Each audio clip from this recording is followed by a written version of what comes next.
8 जून को आरा में होने वाला है, क्या कुछ कहेंगे, किस तरीके का कार्यक्रम रहने वाला है? देखिए, बिहार का प्रभारी होने के नाते मैं जिस भी जिले में, जिस भी प्रखंड, पंचायत, गांव, गली मोहल्ले में गया हूं, हर का अपने पार्टी के कार्यक्रमों को लेकर के तो चिराग पासवान जी के संघर्षों को याद करके और अभी के द्वारा उनके द्वारा किए गए कामों के बदौलत सभी लोगों ने ये कहा है कि चिराग पासवान जी को बिहार में आकर के बड़ी भूमिका निभानी चाहिए।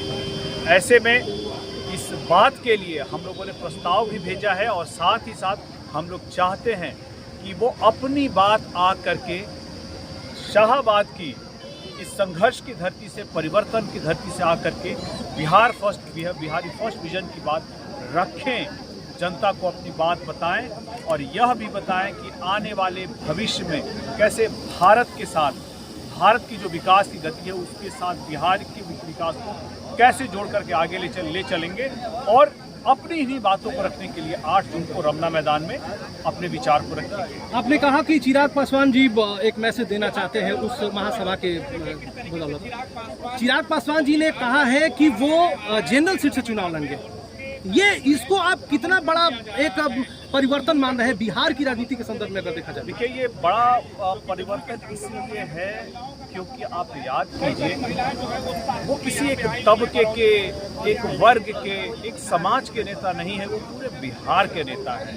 और जब वो पूरे बिहार के नेता है और सभी जगह स्वीकार्य है, सभी जगह सर्वमान्य है, लेकिन फिर भी होता क्या है कि बिहार में राजनीति की कुछ ताकतें, कुछ स्वार्थी ताकतें उनको सिर्फ एक दायरे में बांध करके रखना चाहती है। उनका दायरा बड़ा होना चाहिए। वो किसी वर्ग के, किसी समाज के नेता नहीं, वो पूरे बिहार के नेता है। और इसको साबित करने के लिए अगर वो किसी जनरल सीट, सामान्य सीट से चुनाव लड़ते हैं तो एक व्यापक संदेश जाएगा, पूरे बिहार में संदेश जाएगा। और हम लोग चाहते हैं कि इसी बात का आगाज 8 जून को नव संकल्प अभियान के तहत शाहाबाद के रमना मैदान, आरा के रमना मैदान से की जाए। अक्सर कहा करते हैं कि मैं मोदी जी का हनुमान हूँ, तो क्या हनुमान बिहार के अगले मुख्यमंत्री बनने जा रहे हैं? देखिए, मुझे नहीं पता मुख्यमंत्री बनने जा रहे हैं नहीं जा रहे हैं, लेकिन पिछले कई समय से, कई मंचों से उन्होंने कहा है कि वो मोदी जी का हनुमान भी है, मगर साथ ही साथ अपने घर बिहार भी जा करके वहाँ भी बड़ी भूमिका निभाना चाहेंगे।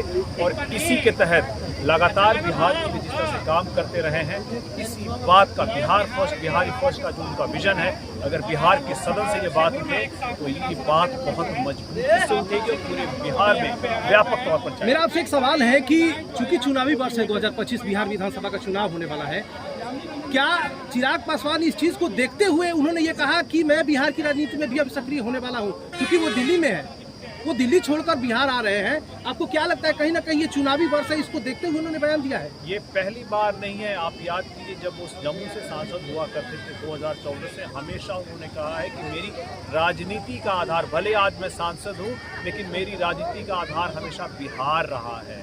और इसीलिए उन्होंने कहा था जब भी मुझे मौका मिलेगा, जब भी मुझे बिहार बुलाएगा, उसके लिए मैं तैयार हूं। और आने वाले समय में अभी जो पॉलिटिकल, एक राजनीतिक तौर पर जो एक पैराडाइम शिफ्ट, पूरा एक बड़ा बदलाव होने की जो हम लोग भविष्य में देख रहे हैं, मुझे लगता है ये उचित समय है जब उनको यहाँ आकर के अपनी जिम्मेदारियाँ निभानी चाहिए। अब आरा में ये रैली होने वाली है, ये जो महासभा है ये होने वाला है। शाहाबाद में विशेष रूप से आरा का स्थान आता है, लेकिन अगर शाहपुर विधानसभा की सीट की बात करें तो दियारांचल का पूरा जो क्षेत्र है वो, या फिर शाहपुर का अन्य जो इलाका है, लगातार आपराधिक घटनाएं हो रही है कि पार्टी इस चीज को कितना गंभीरता से ले रही है? नहीं, देखिए, ये चिंता बहुत गंभीर है। कई बार, कई स्तर पे, चाहे वो प्रशासनिक हो या ऊपर के स्तर पे, गंभीर चूकें हुई हैं। और इसीलिए अब जरूरी है कि कोई युवा नेतृत्व आकर के इन चीज़ों को संभाले, समग्र रूप से देख सके और इसका समय रहते निवारण कर सके। बिहार में जो लोग जाति की राजनीति कर रहे हैं, उनके लिए चिराग जी ने एक ऐसा आदर्श पेश कर दिया है कि उनको समझ में नहीं आ रहा है कि अब जातीयता की राजनीति बची है या क्या है, उनके समझ से बाहर की। आप इसको किस तरीके से देखते हैं? नहीं, देखिए, अगर आप बिहार की बात करेंगे तो आप सिर्फ एक तबके और समाज और वर्ग की बात नहीं करेंगे, आप पूरे बिहार की बात करेंगे। और जब आप पूरे बिहार की बात करेंगे तो आपको उस वक्त किसी जाति, समाज, वर्ग तबके के बंधन से उठ करके पूरे बिहार के लिए बात करना पड़ेगा। और ये बिल्कुल ही उनका सही कदम है अगर वो सामान्य सीट से आकर के बिहार विधानसभा का चुनाव लड़ते हैं। 243 सीटों के लिए एनडीए कितनी तैयार है? देखिए, 243 सीटों के लिए इंडिया तैयार है, हमारी भी तैयारी चल रही है, व्यापक है। और जब हम लोग चुनाव में जाएंगे तैयारी के साथ, लोक जनशक्ति पार्टी रामविलास पूरे 243 सीटों के साथ जाएंगे। जहां हम चुनाव लड़ेंगे मजबूती से चुनाव लड़ेंगे, और जहां हम चुनाव नहीं लड़ेंगे अपने गठबंधन के सहयोगियों को 100% स्ट्राइक रेट से जिताने का प्रयास। आपका पहली बार इस क्षेत्र में आना हुआ है, जैसा कि अगर मैं गलत न हूं तो मेरी जानकारी पहली बार सांसद बनने के बाद आना हुआ है। जी, सांसद के रूप में आप पहली बार आए हैं। मेरा आपसे सांसद जी एक सवाल है, आप देश की संसद में बैठते हैं और ये बड़ा गंभीर विषय, कभी मौका मिले तो देश की संसद में नरेंद्र मोदी जी के सामने आप इस बात को उठाइएगा कि पटना के पीएमसीएच में एक महादलित परिवार की बच्ची का इलाज के अभाव में निधन हो गया।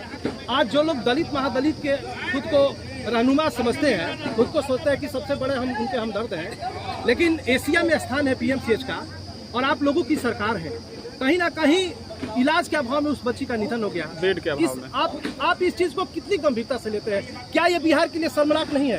एकदम शर्मनाक है। और मैं आगे बढ़ के ये कहना चाहूँगा कि जो आरोपियों ने जो उनके साथ अत्याचार किया वो तो किया ही, लेकिन पीएमसीएच में जो हुआ वो हत्या से कम नहीं माना जाएगा उसको, क्योंकि वो छोटी बच्ची का अगर समय रहते इलाज हो जाता तो जरूर उसकी जान बच जाती। और बहुत जरूरी है, बहुत जरूरी है। सर मैं इंटरप्ट कर रहा हूँ, लोग कह रहे हैं कि अगर एक रेप जिसने किया है वो आरोपी है, तो एक डॉक्टर अगर इलाज नहीं किया वो भी तो आरोपी है। वो भी आरोपी उसका है, भी अपराध उतना ही गंभीर है। बिल्कुल उतना ही बड़ा आरोपी है।